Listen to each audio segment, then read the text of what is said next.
New year, new me. Is it Eckers like we're the best UK-based NFL podcasts? Why change? What am I working with? Dan, you have to take a finger. I feel for you all. You can do that, you'll only lose by 20. Utter Punts is back. It's 2024 and the race for the playoffs still isn't decided with a single game left of the regular season. So, who's making it to the postseason? You'll find out next. It's incredibly boring. How is that boring? Carry on. Shut up, you. If anybody mentions Taylor Swift, it's a straight red card and a 2-pod ban. We got everything right last week. Yeah, cruised it last week. Pretty sure I only got one wrong. Professional, one wrong. Unbelievable. I tell you what. It's Harry. Yes, welcome along to Utter Punts in association with End Zone Kit and Beer Keller. This has been a magnificently unpredictable season. We still don't know the full picture of the postseason. Who better to dissect it with than our resident punts-in-chief? First up in Birmingham, he advocates for angry ginger men on sporting touchlines and has a vehement dislike of Kirk Cousins and his allies. It's Vikings fan Big Dave Keane. Yeah, that's me, 100%. I can't argue. Carry on. Got him pegged. Beautiful. Alongside me in Manchester, a man who spent most of his day working out playoff implications for all of the games this weekend. I've been assured it's been his favourite day of the Christmas period so far. It's Ravens fan Dan Horton. That's if I've told you the truth. Yeah, he did it. He actually did it all on Boxing Day because that's how sad he is. Coming up, we'll talk Black Monday and the coaching carousel. We'll dive into why the Lions' 2-point conversion was called back and, of course, our Utter Punts of the Week nominations. This is Utter Punts. Evening all. How are you, Dave? You okay? I'm good, mate. Yeah, really good. Yeah. Beautiful. Are you wearing a dressing gown and a Vikings cap? Yeah. It's for dressing gown of peace and tranquility. I feel ever so chill. Vikings. And what happens if we take it off? Don't do that. It's cold. And the Vikings hat? Just because, like, it's the only reason I care about the NFL. Fair enough. Dan's gone full purple with Lasts a bit longer than next week then. with the Baltimore Ravens number. Is this a Christmas present? No. This is the ones I got for Christmas were green and black. As such. Yeah, neither can be worn on the podcast. Yeah. All right, good stuff. You well? Yeah, really good. Good. Really That's good. like Ginger shots are the key. Yeah. You've been advocating ginger shots for a long time, haven't you? Yeah. Right. It doesn't mean like shooting Dave. Although, shall we do our news of the week? Dave, do you want to go first? Do I? Oh, yeah. The team which has caught my eye. They're pretty decent. So their defense is first in sacks with 57, first in takeaways 29, defensive red zone touchdown percentage second, which is 40.4%. Red zone scoring defensive percentage is second, 80.9%. Defensive yards per game second, 302 yards. Defensive passing yards per game second, 195.6. Give a little bit up on third downs, just 7th there, but they're pretty good. And then on offense, they're nearly matching their historic franchise record through 16 games. So they're only like I think it was 531 the Ravens had in 2019. And without being funny, mate, you still think that the Buffalo Bills are better than you? I think the Buffalo Bills have the ability to be better than them yet. And, we'll see in the playoffs that if they make it. Well, the Ravens definitely will. Well, I know the Ravens will. I was talking about the Bills. And listen, we'll talk about the Bills in a bit, but the fact that the Bills can be the 2 seed or eliminated just about sums them up because they're either just about the best team in the AFC or shit. So which one you get is what you get.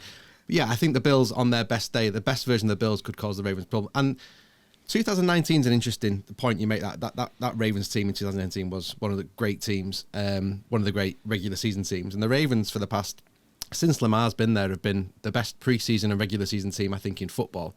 I think in history, really. I think they've been absolutely phenomenal. They've only won one playoff game in that time. And so now we'll see. And 2019 is interesting, and it's interesting for many reasons. One is they went into the playoffs as the number 1 seed. They were the best regular season team. I know who you lost as this year. I wanted to They were brilliant. They were brilliant on offense and on defense, as they are now. And interestingly, in the last game, it was week 17. Then they played Pittsburgh, and the Ravens were already in. They rested all their starters. They played Pittsburgh in Baltimore. Pittsburgh needed to win to get in, and the Ravens backups beat them.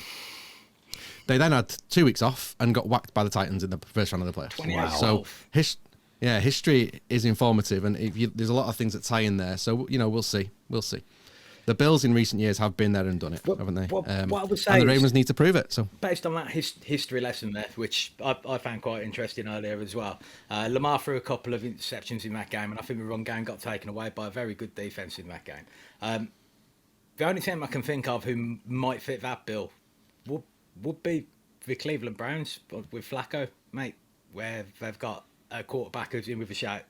I honestly think it's your fate to see Flacco knock the Ravens out in the championship game.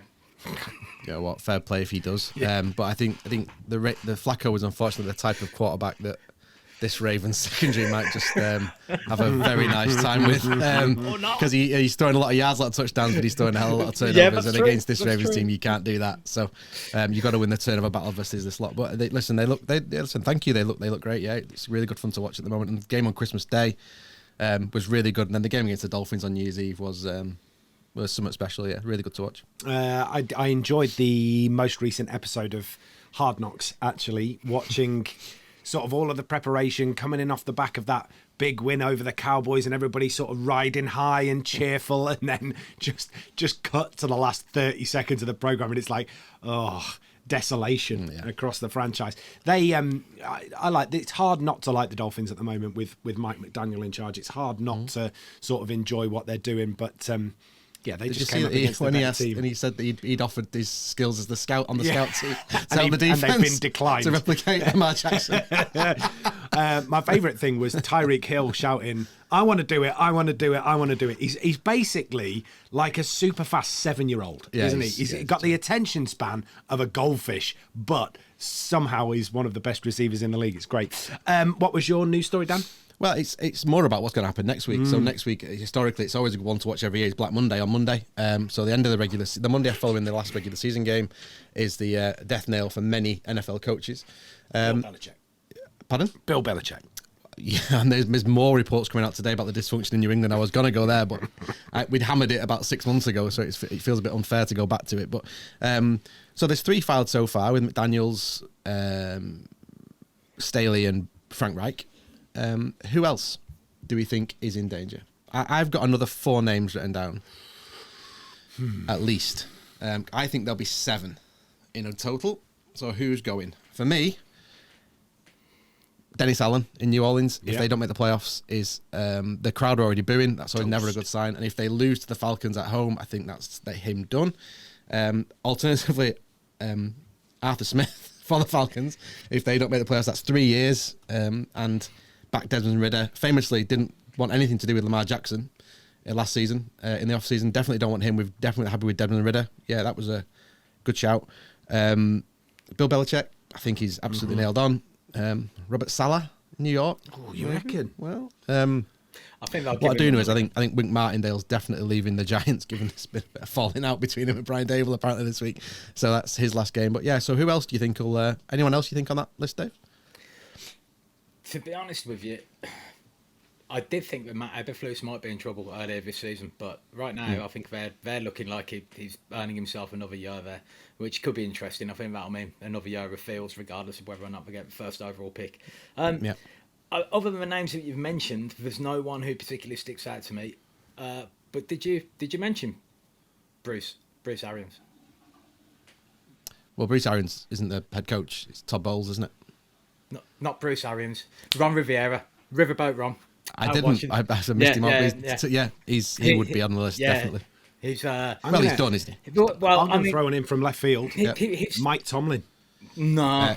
Well, it depends, doesn't it? I doubt it. Not the way the way they would go. Yeah, he's close. I think had they not, the way they were losing games against the Cardinals, Patriots, I think they looked shaky. But their turnaround against the Seahawks and what have you, I think has probably saved his job. Another winning record for him. Well done. Yeah, and I think the sort of thing that gave the biggest hint to me that he still has a future there is you kind of go when you've outstayed your welcome, when you can no longer influence players and heal a locker room rift. You had a rather good wide receiver who was getting criticised in the media for admitting that he didn't want to go and block, George Pickens, and then what a game he had last week. You can tell that Tomlin has still got this amazing habit of being able to galvanise the locker room. They just haven't got a quarterback. And the sooner I know that a lot of people think that Pickett was playing quite well. I don't particularly see it. I think he's a mid-level quarterback, and I think they should be aiming higher than that. So we'll see. Cool. If you want to have your say, you absolutely can do. Just get in touch with us on socials. Look for Utter Punts podcast. I've got a game to play, and it's a relevant one to Black Monday. It's my quarterback game, where you have to decide for each of the quarterbacks listed below whether their team should cut them, drop them, get rid of them, give them one more year to try and prove themselves, or extend them immediately and give them a brand new contract. Okay. Okay. Your first one, Taylor Heineke at the Falcons. Cut him one more year or extend him. Dan? I think he's the best quarterback in the building. I'd keep him and bring someone else in, and he can back them up rather than backing up. So one more year to prove himself, or a full extension? A full extension. He's cheap. Right, okay. Yeah. You need a good backup in this league. There's a famous saying that says that the most important position in football is your quarterback, and the second most important is your backup quarterback. All right, oh, good. Dave, Bryce Young is the one for you. The decision's made. Like, you have to stick with Bryce Young and hope that it works out 100%. I wouldn't give him an extension. One more year is more than fair, but I'd go so far as to say if he's durable enough to get through a couple of years, he might actually have something. My concern with him is his durability and his lack of physicality when it comes to how far down the field he can reach with his throwing. So, yeah, leave him alone, Liam. It's too soon. Too soon, mate. All right. Well, you both get to answer this one. Daniel Jones at the New York Giants. Dan. Bye. Cut. Gone. That's it. Yeah. Game over. Yeah. Dave? You can't cut him because your contract you gave him. But yeah, I was going to say, like, with cap connotations, I don't think you can. The best you could hope to do is maybe find a team who were planning on tanking and do a salary offload to them in exchange for handing them a pick. Otherwise, if you Jared Goff style. Yeah, exactly. Well, more realistic. What was he called? The huge guy who played for the Texans, who went to the Browns. Brett Osweiler, is it? Close. Close. I don't think that's quite right, but it might be. Yeah, I think it's absolutely right. He was at the Denver first, then he went to the. What did Texans. you say? Is it Brett Osweiler? Osweiler. Yeah. Yeah. Probably. Close.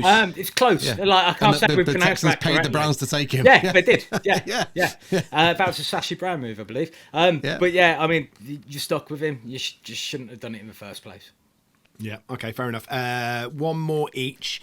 Dan, you've got Gardner Minshew at the Colts. Oh, absolutely extend him, and I'd say the reason why he's running the same offense that Anthony Richardson ran with Shane Steichen, so they haven't had to change anything. He's running the same offense, so what a great backup quarterback to have. Anthony Richardson, the future of that franchise. Minshew's cheap, and he's going to get them to the playoffs, I think. Cool. And last one. This one's for you, Dave. Case Keenum at the Texans. He's picking up all Dave's short kings. Oh, mate, yeah, I love it. Yeah. He's probably got to be cut now, hasn't he? Unless you keep him around as a veteran to bring on the next quarterback, but. You always need someone to fetch the balls back from the kicker, I mean, the ride that Case Keenum provided during that playoff run, fantastic. But ultimately, 6 years on, and he's gone, isn't he? Really. Cool. All right. We'll get those up on YouTube Shorts, I would imagine, at some stage. Thank you very much, gentlemen. Just quickly going to let you know about the great people at endzonekit.co.uk. Have a watch of this. Utter Punts is proudly sponsored by one of the best kit suppliers out there, Endzone Kit. Endzone is a transatlantic company whose mission is to make finding kit a little bit easier and a little bit more affordable so you can represent your favourite American sports teams. Whether you're looking for NFL, college football, baseball, hockey or basketball memorabilia, Endzone's got you covered. With sizes from newborn up to 3XL, anyone can find something at endzonekit.co.uk. And one of the things that we love is that they have a whole range of retro and pre-loved gear so you can rock your vintage style while supporting your team. So why not head to endzonekit.co.uk and find yourself a bargain. And because you listen to Utter Punts, you can have a 15% discount at checkout when you use the code PUNTS. endzonekit.co.uk, the place to go for your American sports kit. Absolutely love it. Get yourself over there if you've got some Christmas money that you need to spend on some new gear. It's not just NFL either. They do college football and basketball and hockey and all sorts. It's a cracking little website, so get yourself over there and have a look. Good people too.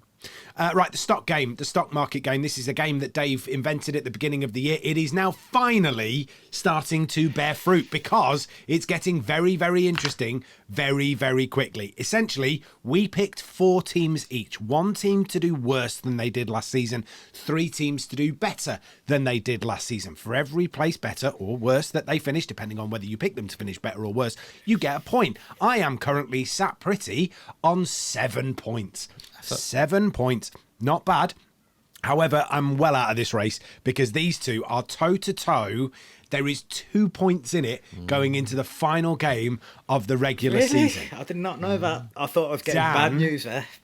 Dan is on 31 points. So he's got 15 points from the Vikings being terrible. Carry on, man. Yeah, I'm done. I've won. Yeah. That's his biggest scorer. He's got 10 points from the Lions being better than they were last season. In the Vikings division, yeah. Yeah. Steelers, he's getting 2 points out of the Steelers for only being a little bit better than they were last season. And then the Falcons 4 places better than they were last year. So that gives him 31 points.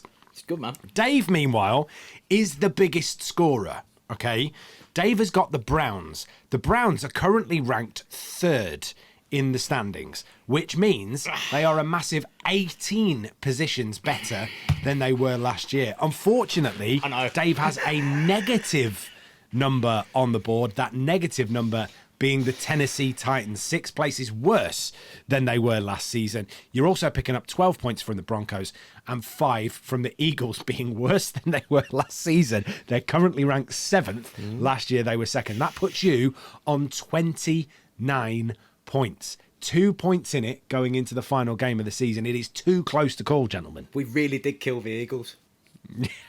Yeah, we absolutely have. Our attempts at resurrection failed drastically. Dear.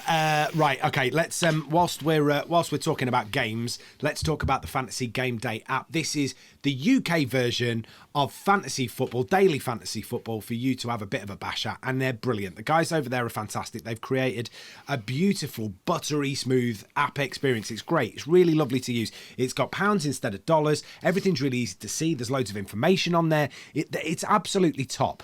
It costs £7.50 to put an entry in, and then the top 10 places win prizes, which is exactly what you want. Dan's won prizes this season. Dave's come close to winning prizes. Won prizes, mate. No, you've won. Came 3rd, yeah. You won a prize, yeah. Well done, Dave. So you two have both won this season, and because only one of us has really won. Because we love the guys over there, and they're thoroughly invested in Utter Punts, the podcast, they're going to give you a free entry when you put your first entry in. Okay, so £7.50 to put your first entry in. As soon as you do that, if you've registered with the code PUNTS, you'll get another entry completely free of charge. So every week on the podcast, to try and give them a little bit of, a hero moment. Are you drumming your fingers, Dave? No, didn't do it. Weird. I think he's a bit I picked nervous my phone you up. mentioned the other fantasy Oh, league that might be what it was. Sorry, is your microphone on the desk? Yeah. Still apologise. Yeah, okay, that's fair enough. It was just a weird noise in my headphones. Anyway, you didn't need to know that.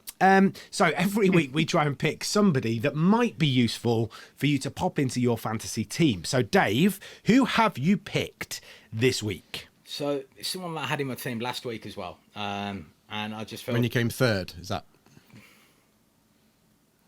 Okay. When you came 3rd, I'll get into this more later, Dan.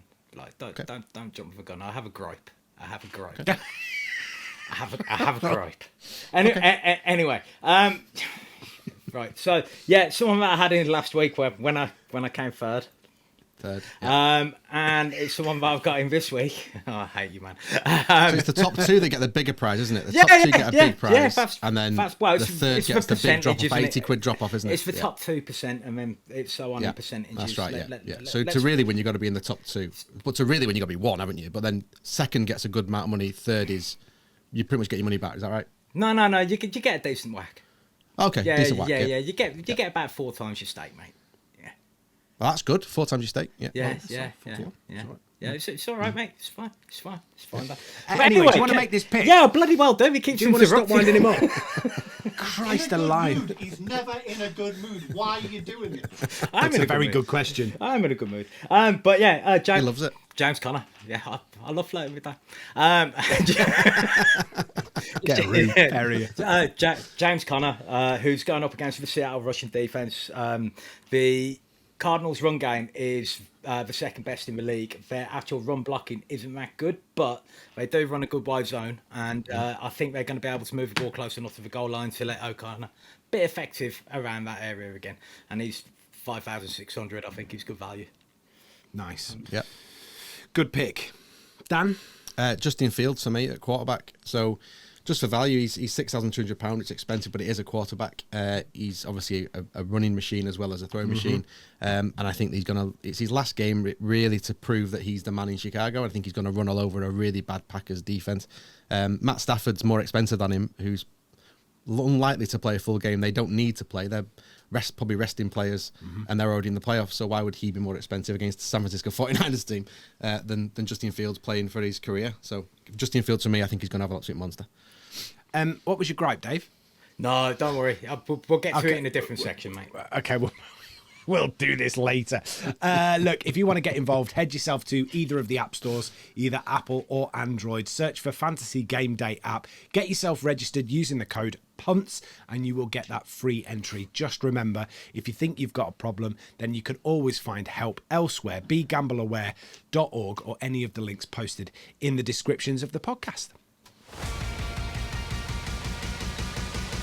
Right then, let's move on, shall we, to the previews. We have 5 games to go through this week, and there's some good uns, there's some bad uns. Dan's done a load of work around what the playoff situation is. So before we go into the preview like we would normally do, I think it's probably wise that we talk about what's riding on each game. First one is Steelers at Ravens, Saturday the 6th of January, 9:30 at M&T Bank Stadium. Dan, you have written down here... If the Steelers win, need Texans and Colts not to tie. Yeah. And Bills to lose. If Steelers lose, they need the Colts, Texans not to tie, a Jags loss, and a Broncos win. Easy. Straightforward. Yeah. So, who's winning it? Steelers or Ravens? Ravens. Yeah. My mate Tyler's playing quarterback, no Lamar Jackson, so Huntley's in. And if you can throw a pass to me for 30 yards, you can certainly find the Ravens. There's a lot of talk, and the Steelers are favourites in this, even though it's at Baltimore are the 1 seed. The Steelers are 3 points favourites because the Ravens have already said they're resting a lot of players. So Odell Beckham hasn't trained all week, Zay Flowers, Kyle Hamilton, Lamar Jackson isn't playing. They'll rest up some of the line. And it's interesting because you say, they're resting their starters. There's only so many you can rest. Let's be clear, because there's only so many men on your 53-man roster, so it can't be a B team. Well, there's only 53 men on your 53-man roster, yeah. Well, yeah, absolutely. And so, if you have to have, as much as you start, some of your key starters might be out, all your starters aren't. So Roquan Smith will play, Patrick Queen will play, both voted to the Pro Bowl team this week, which is interesting as a linebacking duo. They'll play. They may not play a full game, but they'll certainly be turning out. And this Steelers team are shit, aren't they? They're not very good. And Mason Rudolph, even against the Ravens' secondary, is probably going to struggle. And like we said, history is informative. 2019, same thing, same situation. Steelers needed to win with Ben Roethlisberger as their quarterback. Antonio Brown was in that team. The Ravens B team knocked them out. And I think they'll do the same again because the Ravens got nothing to play for other than just having a fun. And what better way? The only thing better than beating the Steelers is beating them with your backups when it really matters to them and doesn't matter to you. So give me the Ravens. I'll take the Ravens. I'll take the points if you want to, but I'll take the Ravens outright. I think at home they're even with some starters out, they're the much better team than the Steelers. So says the Baltimore Ravens fan. Dave, what have you got for us on this one? What's Pittsburgh's current record? 9-7. So we've already got their winning record for Mike Tomlin. I also think the Ravens backups will win. It happened previously. What I will say is this time around, they've got TJ Watt playing at a pretty different level. Be interesting to see what happens with Huntley in a quarterback. That does give them an element of hope. But yeah, I think the Ravens have just got too much. They're such a good team. We went through it. The one thing that I'd picked out for the Steelers was that TJ Watt is currently tied first on 17 sacks this season. In a pretty poor Steelers side, he is showing just how good he actually is. Is there anything in that might give the Steelers fans a bit of hope against the Ravens? Yeah, absolutely. He could record 4 sacks, maybe force a fumble or turnover in this game and take over the game. Of course he could. Tyler Huntley's no mug of a backup quarterback. He's played many games of the last few seasons when Lamar's been out and been really competitive in those games. Actually, he was in the Pro Bowl last year for his performances at the end of the season. So Huntley's no mug. And the Ravens' offensive line is good. Their run game is still good. Just signed Dalvin Cook from the Jets, who was Jets released Dalvin Cook. Yeah, but he was on a 1-year contract, so it made sense. But a great pickup for the Ravens to have him in the room. Why not? So they've got Melvin Gordon, Dalvin Cook. I mean, in name only, it's a fantastic running back room. Of course, a lot of them can't run anymore. But I just think the Ravens have probably got too much. And I think at home, like I say, at home, it's still a difficult place for Steelers to go, and the crowd won't be up for lying down. I think let's not over-egg the pudding. We all think the Ravens are going to win this one, even with the backups, right? Yeah, the defense has just got a fantastic system, and they'll all know it. Perfect. Let's move on. So we've all gone Ravens. Next up, Houston Texans at Indianapolis Colts. This is Sunday early morning, so Saturday night football. This is less straightforward, okay? So winner in, loser out. Tie gets both in and eliminates Pittsburgh. Whoever wins will need to wait for the Jags game to see if they're the division winner, seed 3, 4, or wildcard. Yeah, easy. Sort of straightforward. They can't be the 2 seed, and so they'll be 3 or 4 or a wildcard team. Okay. The interesting thing with these games, the NFL have done really well, is that they've put them in the order where it will reveal itself as you go through each game. Yeah, so this one is played after the Pittsburgh game. So even if Pittsburgh, I mean, what? Imagine this: Pittsburgh winning and then this being a tie. Well, the weird thing is here that a tie gets both of these teams through. Yeah, if this was Austria-Germany in, I think, 1950s, then it should be a 0-0 and no one would cross the halfway line, would they? But it's not. So it's amazing how things can work out to parity when you allow it to, though, because it's what you need.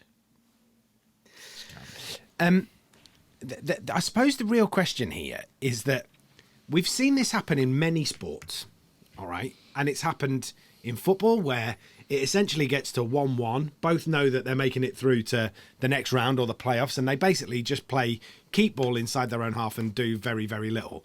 What's to stop the Texans and the Colts doing exactly that in this game? It's such a more difficult game to create a draw in because of the way the points work out. And secondly, listen, if one of these teams will win, and if the Jags lose, which is very likely, they're not playing very well at the moment, one of these teams wins that division. If they win the division, they play their game at home the next round. They play the wildcard game at home, maybe against the team they're playing now, right? So if the Colts beat the Texans, chances are they get the Texans at home next week. If they lose or they tie, they might be on the road at Houston the week after. So they're playing to play a home game, and it's great. So this is really a playoff game straight away. The playoffs start for now. For these teams, the playoffs start this week. It's a great game. I love it. CJ Stroud versus Gardner Minshew. Mm-hmm. Dave, these two quarterbacks are making a name for themselves at the minute, aren't they?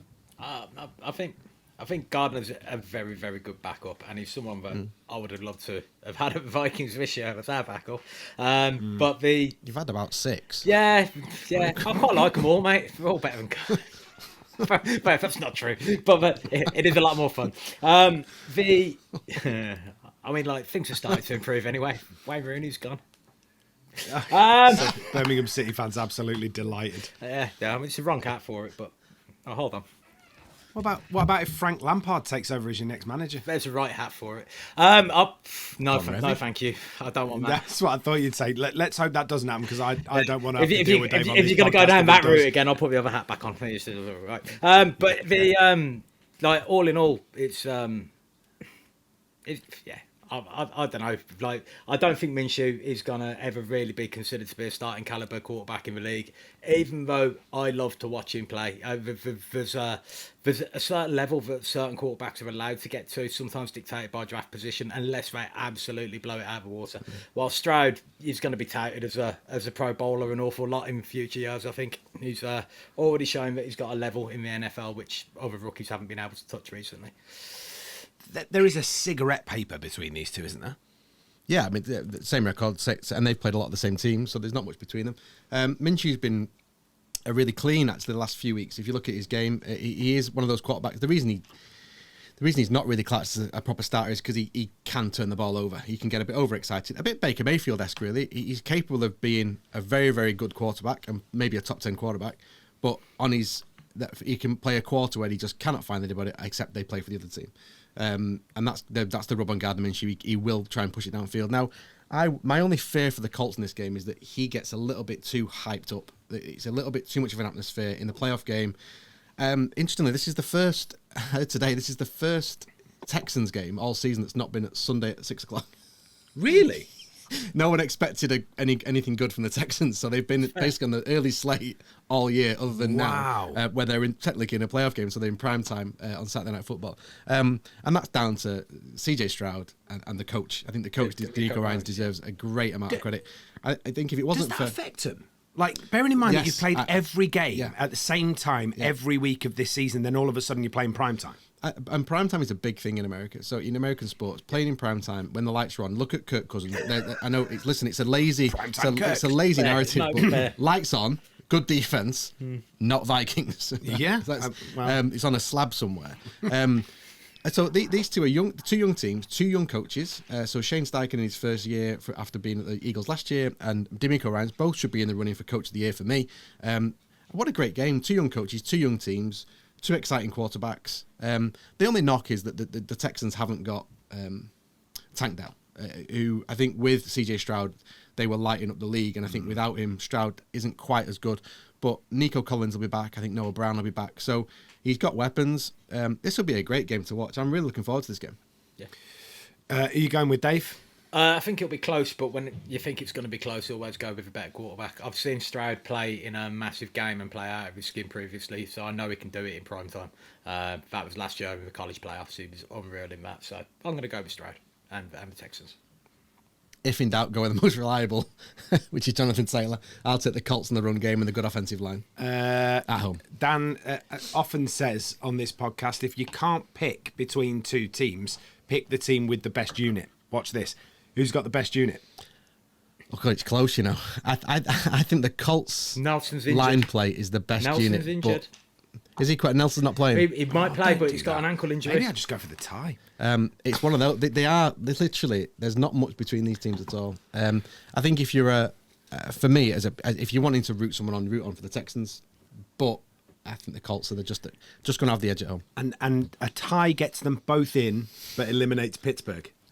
I'm going for the tie, ladies and gentlemen. I'm going for the tie. Right, let's move it on swiftly to the Jags at the terrible Titans. Sunday the 7th, 6 o'clock, early slate, 9-7 Jags against the 5-11 Tennessee Titans. They stink. Who went first last time? Dave did. You were going first this time, Dan. What do you reckon? The Jags have got a bit of a stink on them. I think they lost in the game that Lawrence went down. They lost Christian Kirk and their left tackle in the same game, and it wasn't as hyped as much because it's not Trevor Lawrence, but he's back. I don't think he's 100%. I don't think he's practiced all week. I think there's still doubt that he's actually going to play. But Christian Kirk should be back this week. He's a big weapon in their offense. And this division, right, as always throws up a really odd game. So this is the division where last year the Texans, all they had to do was lose to get the number one seed, to get the number one pick in the draft, and won. This is the division where the year before, I think the Colts just had to beat the already eliminated Jags, who were already the worst team in football, and lost. Wow. This Titans team, right? Mike Vrabel, Derrick Henry, DeAndre Hopkins. I think Ryan Tannehill's probably going to play because Levis is in concussion protocol. Yep. Harold Landry, Justin Simmons at home.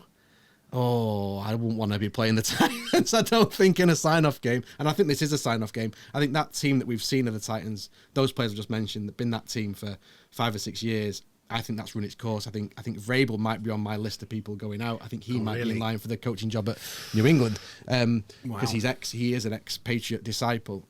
I don't trust the Jags here at all. Okay, Dave, what do you reckon to this game? It's also already been confirmed that King Henry is apparently embracing free agency, so it's going to be the last game for him in front of those fans. I think it's a big ask. I'd have a lot more faith in a fully healthy Trevor Lawrence than an unknown quantity, so I've got no choice but to go with the Titans.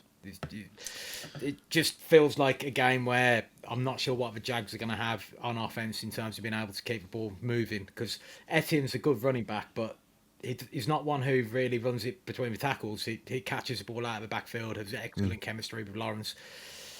So, yeah, I think a lot depends on how Trevor is. And at the moment, it's not looking good, so I've got to go with the Titans. Fair enough. Just to give you the idea of the playoff permutations, if the Jags win, they're in, and they're in as AFC South champion. Yeah. Jags make the playoffs with a loss if Colts-Texans isn't a tie, Steelers lose, and Denver lose to the Raiders. Yeah.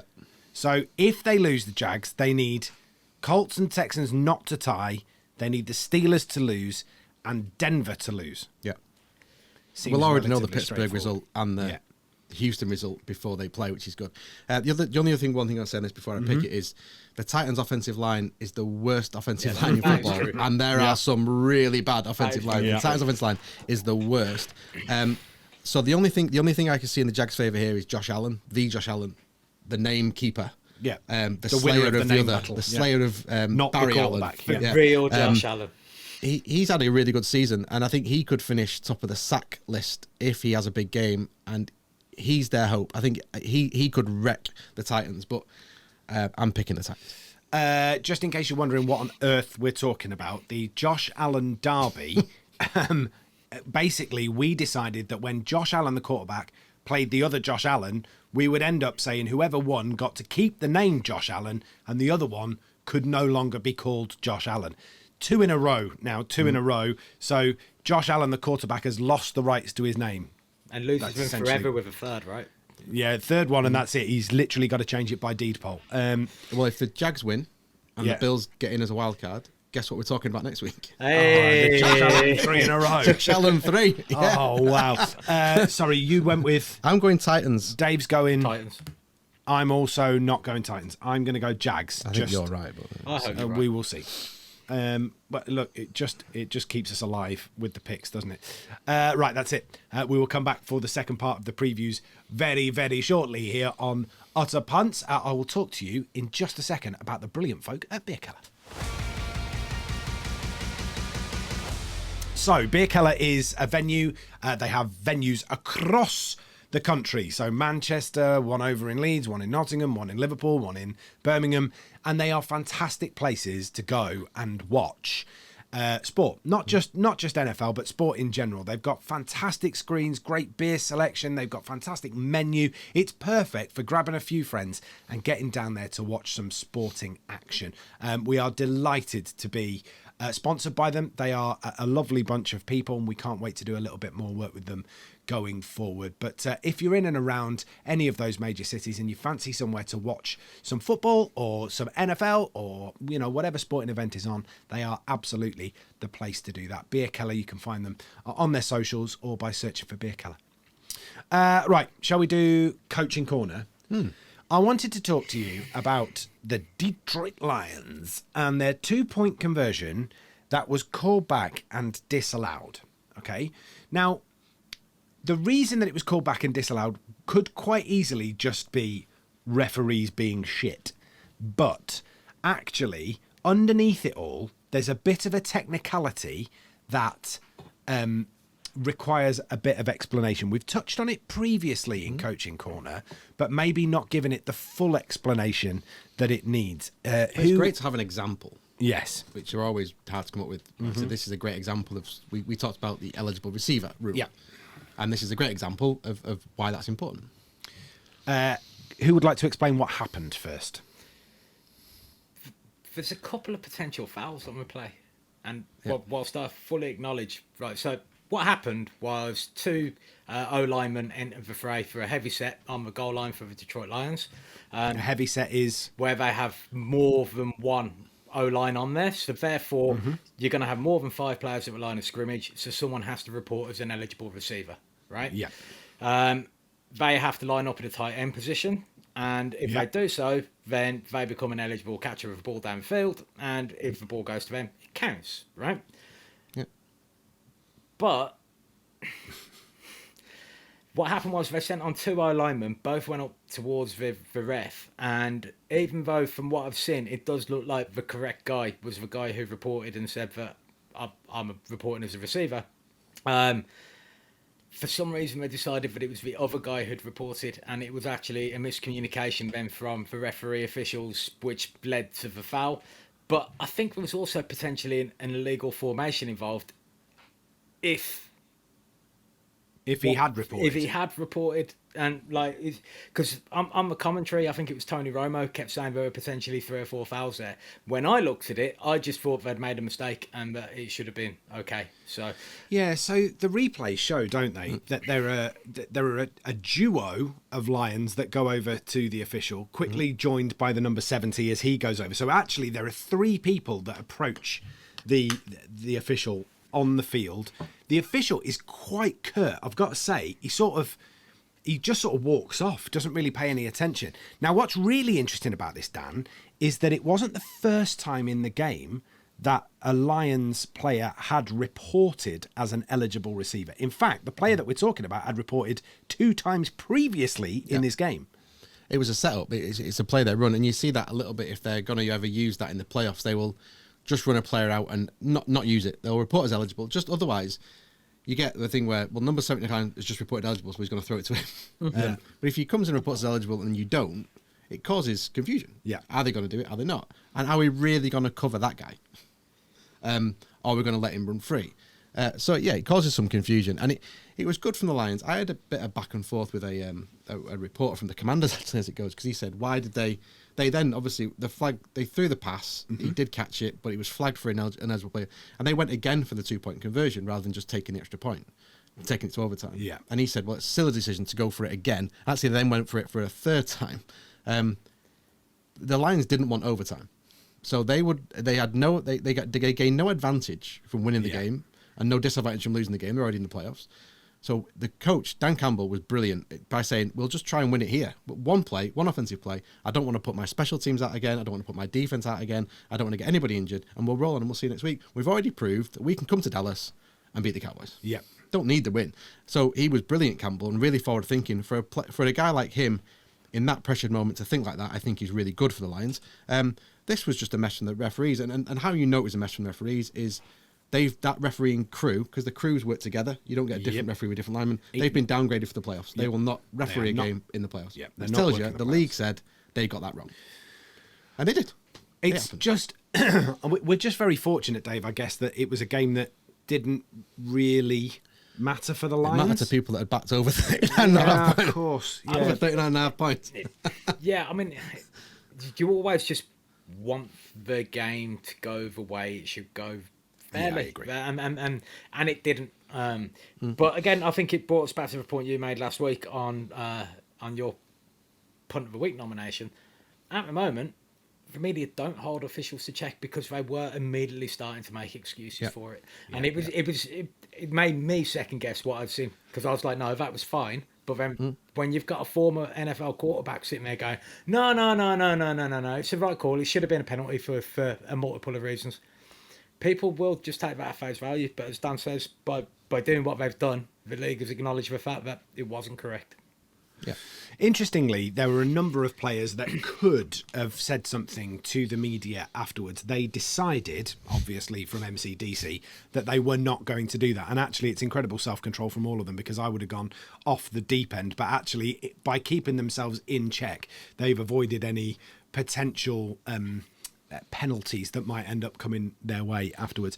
So there you go. The eligible, ineligible receiver rule re-explained for you here on Utter Punts. Let's move on, shall we, to the previews. They're coming up now. Producer Andy Bell was not anticipating that stab. You have never seen him sit up so quickly.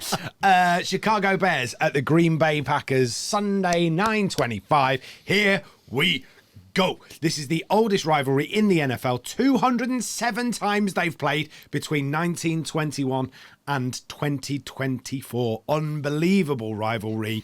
Bears have won 4 out of their last 5. Packers hold the number 7 seed. It's all going on. Dan went first last time. Dave's going first this time. What have you got, mate?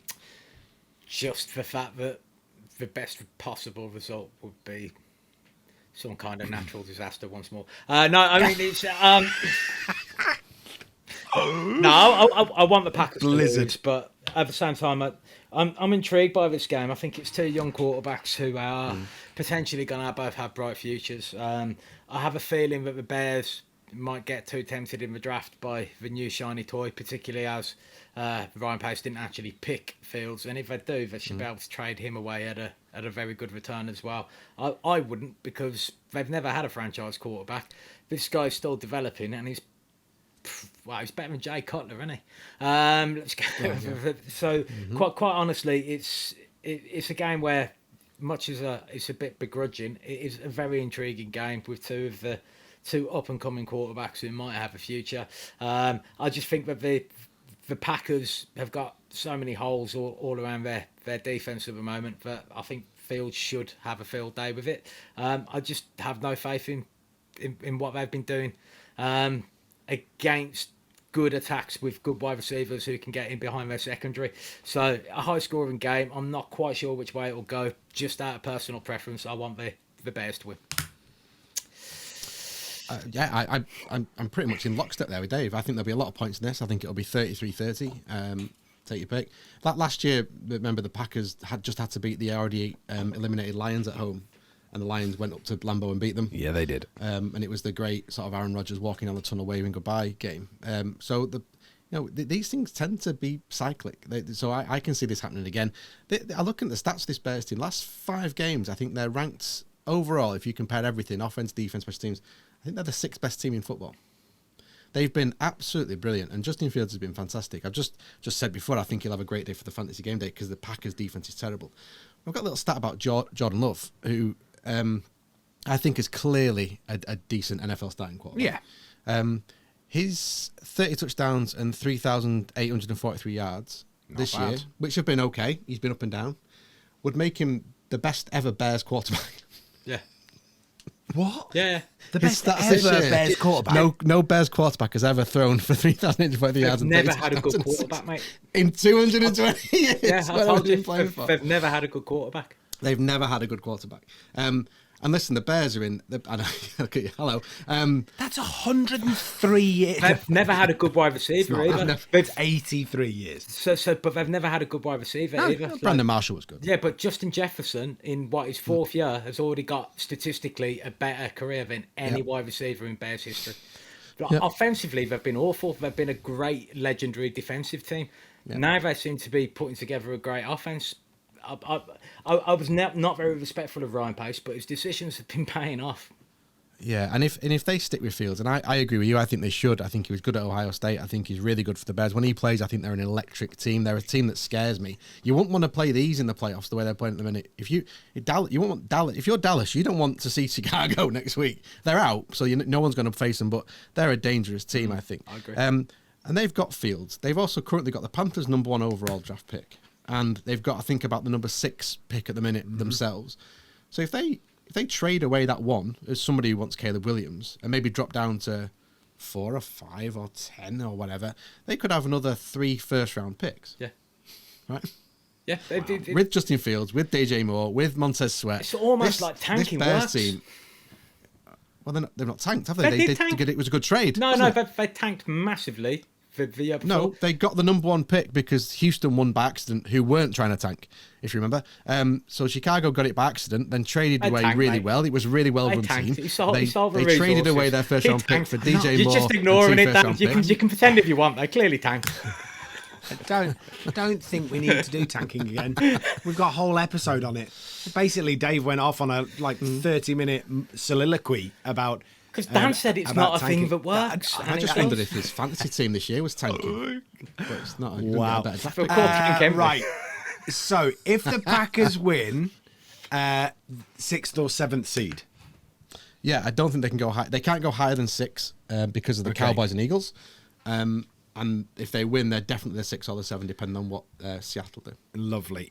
Packers lose. They still have tiebreakers over the Bears and would still get in if the Lions beat the Vikings and the Cardinals beat the Seahawks. Yeah. So if the Bears beat the Bears, Vikings, and Packers would all have the same record, but the Packers have the head-to-head over the Bears. Wow. Yeah. Okay. Cool. Who are we picking here? Chicago for me, and points. Dave? Yeah, I'm with that. I like Jordan Love. Well, you also like the Bears, so let's not kid ourselves. All right, I'll go Bears. If only Jake Fromm That was might be playing the for the first Bears, time that Well, I've the Jake picked the from Bears. playing. I think that might be the first time this season I've picked the Bears. I've been purposely avoiding them. Yeah, publicly, yeah. Pack it in a pair of wind-up merchants. Right, on to the game that we all really want to talk about, and that's the Buffalo Bills at the Miami Dolphins. This is tasty. Tasty. Monday, early morning, so Sunday night football at Hard Rock Stadium. 10-6 Bills play the 11-5 Miami Dolphins. The AFC East title is on the line. The Bills can either, this is completely mental, be number 2 seed, or they're out. They're gone. And that's how tight it is in that division. Absolutely incredible. If they tie, in. Yeah, if they win or tie, they're in. If They they lose, they can still be a wild card, but would need results to go their way. But they could be eliminated if the Steelers win, etc. So they can, if they lose, they can still stay in. If the Steelers and the Jags lose, Yeah, which we'll know by the time they come to play. They would be eliminated if Texans Colts isn't a tie. Yeah, The Steelers win or the Jags win. yeah. So Steelers beat the Ravens, for example, against the Ravens backups, and the Texans and the Colts don't tie. Then if the Bills lose, the Bills are out. Wow, how has it come to And if this? the Bills Dave? win, they're the 2 seed. I mean, And the Steelers are out because the Dolphins take them out the wildcard spot. it's when stuff like it gets to things like this where you almost have to look at it and go, isn't the NFL constructed in a way that makes sense? They're so happy, aren't they? I mean, it's been mental, hasn't it? Absolutely nuts. Let's talk about the game then. The Dolphins got absolutely put upon by the Ravens last week. They will be smarting. They'll be looking to try and win this. This is... It's a home playoff Knowing game. Mike McDaniel, having watched Hard Knocks, he's desperately going to want to win this one. But the Bills know that they've got to win if they, to secure themselves a chance in the playoffs. Yeah, absolutely. The Dolphins are banged up. They didn't just get beat against the Ravens; they got battered. And carrying on playing their starters, 4 scores down. Bradley Chubb went out. He's ACL. He's out for the year. They already lost Jalen Phillips. Tyreek Hill got banged up. Jalen Waddle might be back. Raheem Mostert, he's out. I think Terran Armstead, the left tackle, is also out. Yep. Tua's also been dealing with a niggle injury this week. Yep. So the Dolphins are in an awful mess. So it's a good time to play them. I think this Bills team, the only thing that can beat the Bills is the Bills, right? Yeah. Yeah. If the Bills play, the Bills win. If the Bills don't play, the Bills lose.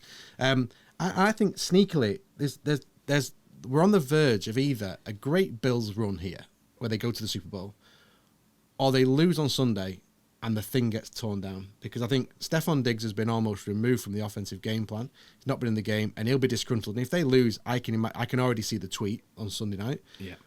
Sean McDermott, he's got his defense playing well, but how many chances with this team and this quarterback do you really think a head coach deserves when he's already had to fire his offensive coordinator in the season?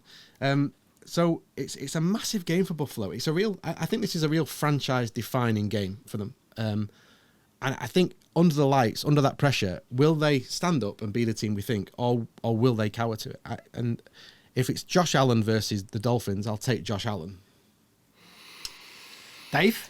I think last week we kind of alluded to the fact that the Dolphins were banged up and we didn't expect much against the Ravens. As Dan said, they played as many starters as they could. They got more banged up. They got injured. I think that takes them out of the equation this weekend. If they do anything in this, it's going to take a fantastic performance from Fangio's defense, because otherwise I just don't think there's but they've got no pass rush left either, so it's a real challenge for the Dolphins. I can't really find a way of arguing in their favour. But if the Bills do lose, then Stephon Diggs will start making noises. Yeah. They need to win this, and they also need to reintegrate him into the offence to keep him happy if he's going to be there next year. Otherwise, we might see Diggs on the move again this off-season, and that could shake things up in the draft as well. Yeah. Could replace Justin Jefferson at Minnesota, maybe. Somebody needs to get hold of you, Dave, desperately. The other thing I noticed of this was the Miami defense. So you look at them against good teams and bad teams because their record, if you count Dallas on the road as a bad team, which they are, then they haven't beat a good team at home or away. Their defense against a top 10 quarterback, okay, is ranked 32nd in yards allowed, 31st in points allowed, and 30th or 31st in yards per attempt. So it's not just that they don't turn up against good teams, their defense does not turn up against top-level quarterbacks. And I would put Josh Allen definitely in that echelon of quarterbacks. Of course. Top 5. They also lost Xavier Rhodes, didn't they, against the Ravens in their secondary, leader of the secondary. So listen, they're just a mess, the Dolphins. If they win this, great. And you don't wish bad for them, but I just think this is set up for the Bills to really make a statement. Yep, I would agree with you. I'm going Bills. Dan's going Bills. Dave's going Bills. Beautiful. Right, all done and dusted then in terms of the previews for this week, which means it is time for your bets of the week. Gentlemen, Dan, you're going first. Yeah, I like over points in the Green Bay Chicago game, so I think it lines at 45. I think it'll be well over that. I like the Colts at home, and I also like the Bucks. The Bucks are winning in against a really bad Panthers team. I think they're only giving up 4.5 points. So Bucks minus 4.5, Colts to win straight, and over in the Chicago Green Bay game is just over 7-1. Nice, Dave. So a couple of little things to take advantage of. So at the moment, Jalen Hurts and Josh Allen are actually tied on 15 rushing touchdowns, which is a joint NFL record. As Dan's been pointing out all evening, it's going in a cycle, this. I have a feeling, well, I expect Jalen Hurts is going to be pulling out all the stops to try and get the Eagles back on track. So I think he's good for at least one rushing touchdown. And then Josh Allen should be aware of how many he needs to take the record himself. And I would expect him to score 2 rushing touchdowns. So if you take that, that's Jalen Hurts at 8-11 and then Josh Allen at 23-10. It's 4.7-1. If you get a little bit braver and you think that they might know about this, and if the game gets a little bit comfortable for the Giants versus the Eagles, for the Eagles versus the Giants, they might well try and send Jalen Hurts in for 2, which would leave Allen leaving 2 to equal or 3 to get ahead. I'm going to be covering all of that, but they're not available yet. But they will be. Wow. Okay. Well, there's plenty of interest in there. Like, Not that kind of thing. Essentially, loads of money. It is time, ladies and gentlemen, for this, which means the 2-minute warning has gone. It is just about time for our punts of the week nominations. Who's going first, Dave or Dan? Dan, why don't you go first? Because you've got a good one. Yeah, David Tepper, or as Dave calls him, David Pepper, Salty. Listen, he's made some terrible decisions. They gave Matt Rule a 10-year contract. They hired really terrible coaches. They gave up an absolute haul for Bryce Young and talked Frank Reich out of picking CJ Stroud. They famously said they had no interest in signing Lamar Jackson. They were another one of the teams that didn't want anything to do with him. And this week, he also hasn't paid the bill for the practice ground, so there's still a half-finished practice ground in Carolina somewhere that they have an argument over because he won't find the money for it. And this week, he was at the Jags game in a box, and he decided to throw a drink over a Jags fan that was giving him a bit of grief because his team were losing 26-0. David Tepper, I wonder are you really the sort of man that should be running an organisation? If you're going to make decisions where you're swilling a bloke, which I think is just short of spitting, I think is just about the worst insult you can do. I think if someone spat on me, not happy. If someone threw a drink on me, not happy. Everything else, I'm kind of all right with. If you're that sort of bloke who reacts that way, it's no wonder you're making such shit decisions when you're running your team. You're hiring the wrong coaches, you're bringing the wrong players, you're having too much involvement, you're not trusting people around you. David Tepper, fuck off. Beautiful. I have a funny feeling that that Dave's might follow on from this. Dave, who have you got? It kind of was going to, but then I realised that something else bothered me more. Okay. So I was going with Roger Goodall, and I was going to go with Roger Goodall for only finding Tepper $300K for that when we've seen multiple fans banned from stadiums for life for the same issue. But then I realised something. It was a bigger transgression this week. So as Dan referred to earlier, I was doing rather well on the fantasy game day out this week, and I don't care that no one gives a shit about my fantasy. This is still going to be my nomination for punt of the week. Basically, I actually have that second place signed up. Like, it was sorted. I just scraped into it. I was quite happy with it, and then I carried on watching the game and realised what was about to happen as I saw the Denver Broncos quarterback Jarrett Stidham go up to take a knee, which is worth -1 yard, which is worth 0.1 of a point, which took took, a little bit of glory away. Trying to realise it's not Stidham's fault. It's not even Payton's fault. No. It's Goodall's fault. It's still Goodall. Goodall is punt of the week because his rules don't make sense, right? There are certain plays which occur which are going to have a regular impact on stats. It's an easy adjustment to go back over records where players have knelt and remove that. So there's no reason to keep such a silly rule in place. So Roger Goodall, your punt of the week for multiple reasons, you muppet. The highlight of this thing, sorry, if we start, is that we were texting a lot because I was in the league that Dave and I are in. I was in the final on Sunday, and I'd won the final on Sunday. Congratulations! And I was with texting his you, I was like, 7-7 regular league record. It's not about the regular season. Just bring me for the playoffs. It's when you want me at your best. Other people just shrink in these pressure situations. I rise up like a true champion. What was funny though was Dave put in the group. I've got some good news later. That's not what I said. Clearly he's sat on. No. I said there might be a surprise later. Yeah, but you were being fairly bullish for you, Dave. I would say bullish. And tentative. He won 20 quid. That's Dave's 20 first quid. gear. Like 20 quid. Bullish is first That gear. was very tentative, Dan. That was there might be something later, mate. Something later as well. 20 quid. Oh, well done. No, look. Look at how happy you are just because you lost everything last year, Dan. We still have one Utter Punt of the Week nomination to do. Can you remember who I nominated last week? Oh, the refs. Yeah. This week, I am making can't name the 121 nominations this week. It's been coming to a head. It annoys the shit out of me. So, 17 referees, 19 umpires, 17 down judges, 17 line judges, 17 field judges, 17 side judges, and 17 back judges. Back to back Utter Punts of the Week nominations. You absolute knobheads. We'll see you next week.